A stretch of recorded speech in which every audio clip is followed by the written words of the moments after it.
Ils se sont retrouvés pour une nouvelle fois, les membres de la cellule de veille stratégique, pour réfléchir sur les priorités à mettre en avant-plan dans leur agenda sur les questions environnementales et des ressources naturelles.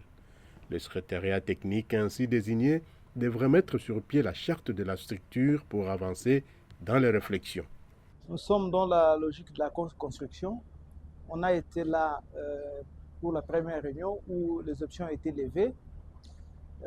La première option, c'était de définir des objectifs, notamment les cas de collaboration, mais aussi de désigner pour la cellule un secrétariat technique, mais ce secrétariat technique était chargé de proposer un draft de la charte qui va nous guider. Il était question d'analyser la charte qui a été proposée. Il y a eu des réactions qui ont été faites en ligne, des enrichissements. Maintenant, la charte a été, les enrichissements ont été intégrés dans le document qui a été proposé. Il était question pour nous d'analyser les améliorations qui ont été faites au niveau de la charte. Mais on a aussi échangé sur un autre sujet, notamment sur les questions liées à la régulation des marchés carbone.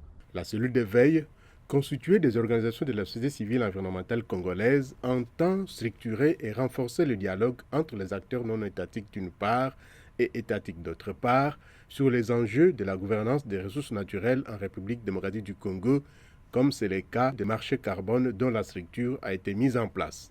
Depuis quelques mois, je crois, le chef de l'État a désigné les animateurs de l'autorité de régulation des marchés carbone.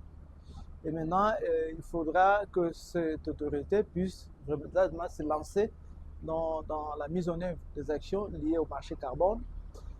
La cellule réfléchit à la manière de faire des propositions pour soutenir le lancement et l'opérationnalisation de cette autorité.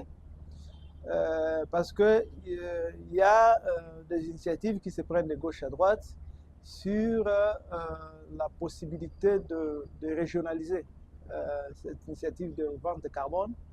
Et la cellule pense qu'il a le temps pour réfléchir de manière assez vite avant que la COP arrive sur comment l'autorité de régulation des marchés carbone peut se lancer véritablement dans les travaux qu'il est appelé à réaliser. La cellule de veille stratégique reste déterminée à changer le cours des événements en ce qui concerne la gestion rationnelle des ressources naturelles dont dispose la RDC, qui doivent contribuer au développement durable des Congolais.